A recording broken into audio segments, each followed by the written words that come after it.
বন্ধুরা, মিনু ছোট রান্নাঘরে সকলকে জানাই স্বাগত। চলে এসেছি আজ স্ন্যাক্স আইটেম নিয়ে সন্ধ্যাবেলার জন্য। আজ সন্ধ্যাবেলায় তো সবাই কিছু না কিছু বাইরের খাবার পছন্দ করে, তো আজকে আমি সেই রকমই একটা মুখরোচক খাবার বানাবো আমি চিকেন চপ। এই দেখুন, নিয়েছি এখানে কিছুটা পরিমাণ চিকেন, 300-350 গ্রাম মতো চিকেন আছে। চিকেনটাকে আমি এইভাবে ছোট ছোট করে কুচিয়ে নিয়েছি। এটা কিমাও করা না বা মিক্সিতে পেস্ট করাও না, এভাবে কুচিয়ে নিলে যখন চপটা খাওয়া হবে মুখে পড়লে বেশ ভালো লাগবে। আর নিয়েছি এখানে একটা টমেটো, দুটো কাঁচা লঙ্কা কোচানো, আদা রসুন, বেশ খানিকটা পেঁয়াজ কুচিয়ে নিয়েছি। আর যেটা লাগবে আলু, ওর জন্য লাগবে আলু। আমি প্রথমে আলুটাকে সিদ্ধ করতে দিয়ে দেবো, 2-3টে সিটি দেবো, আলুটা সিদ্ধ হোক। আর যা যা লাগবে প্রতিদিনের মশলা, আর প্রতিদিনের নুন, লঙ্কা, হলুদ, ওগুলো তো লাগবে বেড গ্রামস আর একটু গরম মশলার গুঁড়ো। আপনারা সাথে থাকুন, প্রথম থেকে শেষ পর্যন্ত ভিডিওটা দেখুন আমি কিভাবে বানাই, কেমনভাবে বানাই। বানানোর জন্য আমার তো আদা রসুন লাগবে একটু। আদা রসুনটা আমি কেটে পরিষ্কার করে রেখেছি, এটা একটু পেস্ট করে নেব। অল্প জল দেব। সবার বাড়িতেই দেখবেন প্রত্যেকদিন সন্ধ্যা হলেই একটা খাবার খাওয়া নিয়ে একটা সমস্যা হয়, কি বানাবো, কি খেতে দেবো বাচ্চাদের। আর বড়রাও সবাই পছন্দ করে এরকম ধরনের সন্ধ্যের টিফিন। আজকে আমি যেভাবে বানাচ্ছি আপনারা একবার বাড়িতে এভাবে বানিয়ে দেখবেন, এটা খেতেও সুন্দর হবে। আর যেহেতু এটা বাড়িতে বানানো, তো এর স্বাদ তো অবশ্যই ভালো হবে।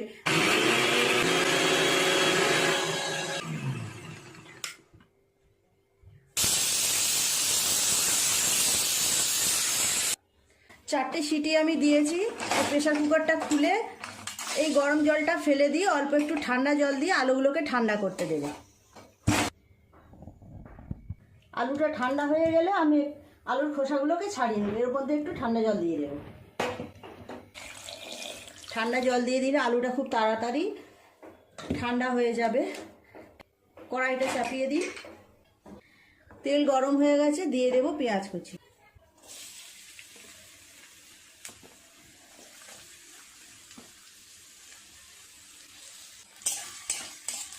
পেঁয়াজটা ভাজা হোক, এই সময় আমি আলুগুলোকে ছাড়িয়ে নেব। গ্যাসটা কমিয়ে দিয়ে রেখেছি, পেঁয়াজটা ভাজা হোক, আলুর খোসাগুলো আগে ছাড়িয়ে নিই। বাইরে বেরোলেই তো স্ট্রিট ফুড, এইসব স্ন্যাক্স জাতীয় খাবারগুলোর প্রতি সবাইয়ের আমাদের মন বেশি টানে।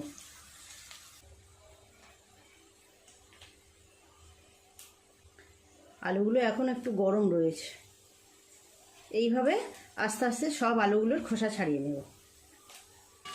বন্ধুরা, পেঁয়াজটা প্রায় ভাজা হয়ে গেছে, এর উপরে দিয়ে দেব কোচানো টমেটো আর লঙ্কা।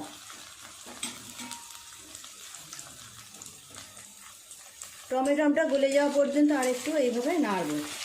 ফুলও আমি সুন্দর করে খোসা ছাড়িয়ে নিয়েছি। এই দেখুন, আলুগুলোকে এইভাবে ভেঙে নেব।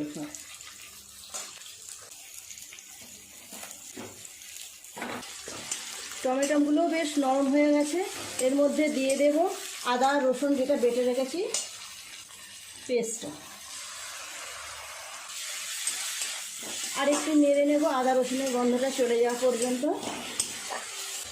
মশলাটা খুব ভালোভাবে ভাজা হয়ে গেছে, এর মধ্যে দিয়ে দেব কুচিয়ে রাখা চিকেনটা দিয়ে খুব ভালো করে আদা রসুন টমেটো পেঁয়াজ সব কিছুর সঙ্গে ভালো করে এভাবে কষিয়ে নেব। মশলার সাথে চিকেনটাকে ভালোভাবে ভাজা মতো করে নিয়েছি। এর উপরে দিয়ে দেবো এক এক করে সমস্ত মশলা। দিয়ে দেব 1 চামচ লঙ্কা গুঁড়ো, 1 চামচ পরিমাণ হলুদ গুঁড়ো,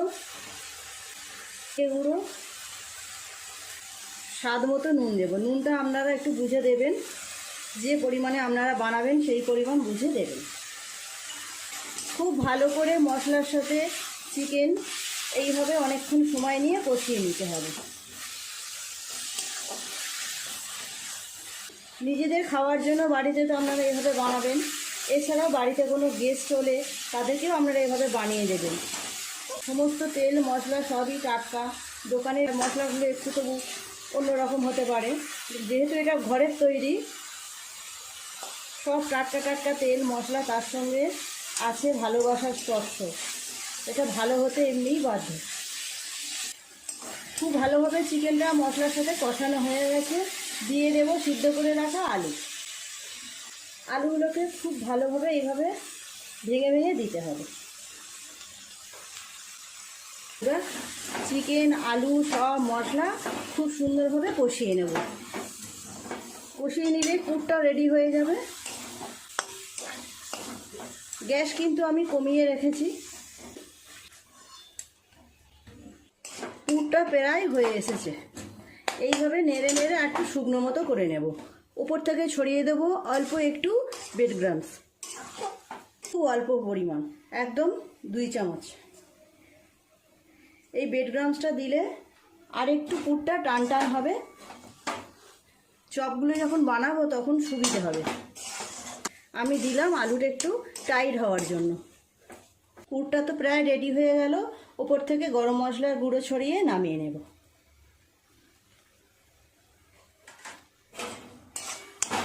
অপূর্ব স্বাদ হয়, একদম দোকানের মতো হবে। যাকে খাওয়াবেন সেই খুশি হয়ে যাবে। পুরটা একদম রেডি হয়ে গেছে।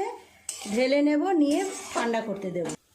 পুরটা আমার পুরোপুরি রেডি হয়ে গেছে। এইভাবে থালাইতে খেলিয়ে দিয়েছি। ঠান্ডা হয়ে গেলে তারপর চপগুলো বানাবো।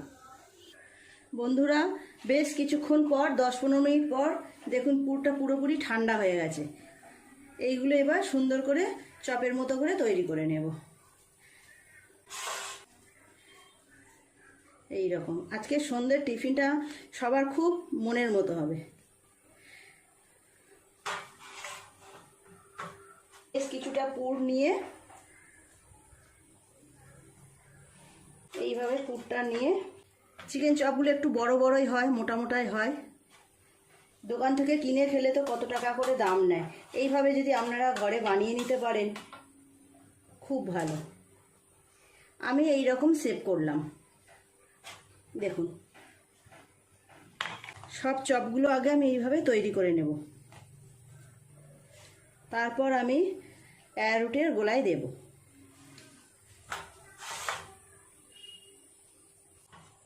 তৈরি হয়ে গেল আমার আর একটা চিকেন চপ। সাইডে এইভাবে রেখে দেব। সব চপগুলো আমি এইভাবে বানিয়ে নেব। বন্ধুরা দেখুন, সব চিকেন চপগুলো আমার তৈরি করা হয়ে গেছে। এবার আমি একটু অ্যারোরুট নিয়েছি, 1 বাটি অ্যারোরুট নিয়ে ঠান্ডা জল দিয়েই গুলবো অ্যারোরুটটা। চিকেন চপের প্রায় বেশিরভাগ কাজটাই আমার হয়ে গেল। কেমন দেখতে লাগছে দেখুন, বেশ সুন্দর লাগছে না? এইগুলো ব্রেড ক্রাম্বসে কোট করলে আরও সুন্দর লাগবে। নিয়েছি বেশ কিছুটা ব্রেড ক্রাম্বস, থালার মধ্যে নিলাম। এইবার একটা করে এই চিকেন চপ আমি আগে অ্যারোরুটের জলে ডোবাবো। ডুবিয়ে তারপর আবার এইভাবে ব্রেড ক্রাম্বস লাগিয়ে নেব। আমি আর একবার অ্যারোরুটে চোবাবো। এইভাবে দুবার অ্যারোরুটে দিয়ে ব্রেড ক্রাম্বসে দিলে কি হবে, চপের গায়ে খুব ভালো করে এই গুঁড়োগুলো লেগে যাবে। চপটা খেতেও খুব ভালো লাগবে, খুব বেশি মচমচেও হবে। দেখুন, পুরোপুরি তৈরি হয়ে গেল একটা চিকেন চপ। যেমন সুন্দর দেখতে হয়েছে, টেস্টও হবে তেমন সুন্দর, একদম দোকানের মতো। একই রকমভাবে আমি সব চপগুলোকে তৈরি করে নেব। চপগুলো তৈরি করা হয়ে গেলে আমি ফ্রিজের মধ্যে ঘন্টা 2-1-এর জন্য রেখে দেব। তারপর সন্ধেবেলায় যখন ভাজা করব তার কিছুক্ষণ আগে ফ্রিজ থেকে বের করে ঠান্ডাটা কাটিয়ে তারপরে তেলে দিতে হবে। বন্ধুরা দেখুন, এক এক করে সবগুলো চিকেন চপ আমার তৈরি হয়ে গেল। এই দেখুন কতগুলো হয়েছে, কেমন দেখতে লাগছে বলুন। এই চপগুলো এখন আমি ফ্রিজের মধ্যে রেখে দেব ঘন্টা 2-1-এর জন্য। দেখা হচ্ছে আপনাদের সঙ্গে আবার সন্ধ্যাবেলায়। বন্ধুরা, চলে এসেছি সন্ধ্যাবেলায় চিকেন চপ ভাজার জন্য। চপগুলো কেমন সুন্দর দেখতে লাগছে দেখুন। আমি আধ ঘন্টা আগেই ফ্রিজ থেকে বের করে ঠান্ডাটা একটু কাটিয়ে নিয়েছি। এবার এক এক করে তেলের মধ্যে চপগুলোকে সব সুন্দর করে ভেজে নেব। কড়াই তেল দিয়ে তেলটা আগে গরম করতে দিয়ে দিই। তেল গরম হয়ে গেছে, আস্তে আস্তে চপগুলোকে ছেড়ে দেব। আমি দুটো দুটো করে ভাজবো। চপগুলো আমি ফ্রিজের মধ্যে রেখে দিয়েছিলাম, তো খুব সুন্দর সেট হয়ে গেছে। একটু ঠান্ডায় রাখলে খুব সুন্দরভাবে সেট হয়ে যায়। গ্যাসের ফ্লেম কিন্তু খুব জোরে দিইনি, মিডিয়ামে রেখে এইভাবে ভাজবো।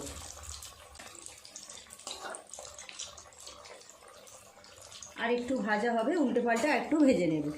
বন্ধুরা দেখুন, দেখতে দেখতে আমার দুটো চিকেন চপ ভাজা হয়ে গেছে। এগুলো তুলে নেব। তুলে নিয়ে ভালো করে তেলটাকে ঝরিয়ে নিতে হবে। এই রকম ঝাঁঝরির মধ্যে নিয়ে তেলটাকে ঝরিয়ে নিয়ে আর এরকম কাগজের মধ্যে নিয়ে নেব।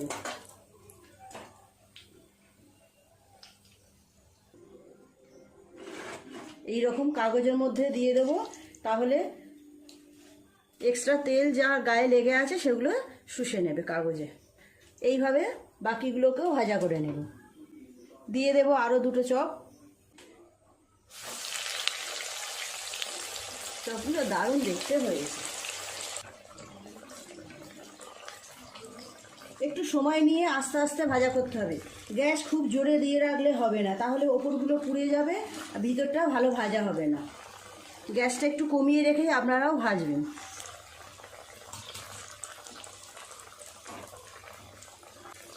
এই পিঠটা হয়ে গেছে, উল্টিয়ে দেব। বেশ সুন্দর দেখতে হচ্ছে বলুন, একদম পুরো দোকানের মতো। দেখুন কত সুন্দর লাগছে।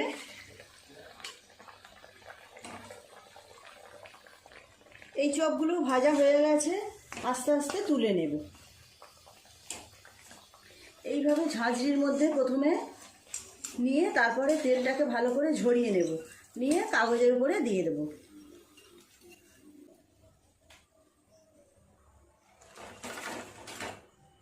আরও দুটো ভাজা হয়ে গেল। এইভাবে আমি সব চপগুলোকে ভাজা করে নেব। দেখুন দেখতে দেখতে আমার সব চিকেন চপগুলোই ভাজা হয়ে গেল প্রায়। এই লাস্ট এই দুটো ভাজা হলেই হয়ে যাবে। বন্ধুরা দেখুন, সব চপগুলো আমার ভাজা হয়ে গেছে। চিকেন চপগুলো কত সুন্দর দেখতে লাগছে দেখুন। এইরকম চিকেন চপ আর সাথে থাকবে এইরকম স্যালাড আর একটু কাসুন্দি আর নিয়েছি একটু সস। আপনি যাকে দেবেন সে একদম খুশি হয়ে যাবে। কেমন দেখতে লাগছে কমেন্ট করে অবশ্যই জানাবেন। বন্ধুরা দেখলেন তো কেমনভাবে আমি বাড়িতে চিকেন চপ বানালাম। যেমন দেখতে হয়েছে তেমন খেতেও সুন্দর লাগবে। একদম সিনটা বেরোচ্ছে পুরো দোকানের মতো। বাড়িতেই যখন এত সুন্দর করে আমরা বানিয়ে নিতে পারি, তো কি দরকার বলুন দোকান থেকে কিনে খাওয়ার। তো আজকের ভিডিওটা কেমন লাগলো অবশ্যই কমেন্ট করে জানাবেন। যদি ভালো লাগে তো একটা লাইক করে দেবেন। আমার এই চ্যানেলটিকে সাবস্ক্রাইব করে পাশের বেল ঘন্টিটা ক্লিক করে দেবেন। আর আপনি যদি চান আপনার সাথে আপনার আত্মীয় স্বজন কাছের মানুষরা এই ভিডিওগুলো দেখুক, তাহলে অবশ্যই শেয়ার করে দেবেন। তাহলে দেখা হচ্ছে পরের আবার নতুন কোনো ভিডিওর সাথে। সবাই খুব ভালো থাকবেন। নমস্কার।